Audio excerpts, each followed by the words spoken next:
છોટાઉદેપુરમાં સાંસદ જસુ રાઠવા વિરુદ્ધ નોંધાઈ છે પોલીસ ફરિયાદ। પુત્ર સંગ્રામ રાઠવા અને તાલુકા પંચાયત પ્રમુખ રમેશ રાઠવા સામે પણ ગુનો દાખલ કરાયો છે।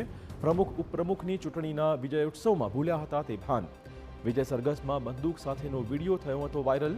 બંદૂક સાથેનો વિડીયો સામે આવતા જિલ્લામાં ગરમાયું હતું રાજકારણ। પોલીસે હથિયારબંધીના જાહેરનામા ભંગ હેઠળ ગુનો દાખલ કરી તપાસ શરૂ કરી છે। તારીખ 23/5/2026ના રોજ છોટાઉદેપુર તાલુકા પંચાયતના પ્રમુખ ઉપપ્રમુખની ચૂંટણી હતી, જેમાં ભાજપના ઉમેદવાર વિજેતા જાહેર થયા હતા। જે બાબતે વિજય સરઘસ લઈને ભાજપની ટીમ નીકળી હતી, જેમાં સાંસદ શ્રી તેમજ તેમના પુત્ર સંગ્રામસિંહ રાઠવા તેમજ નવા ચૂંટાયેલા પ્રમુખ શ્રી રમેશભાઈ રાઠવાના હાથમાં બંદૂક હોય એ રીતેના વિડીયો સોશિયલ મીડિયામાં તેમજ ન્યૂઝપેપરમાં વાયરલ થયેલા હતા।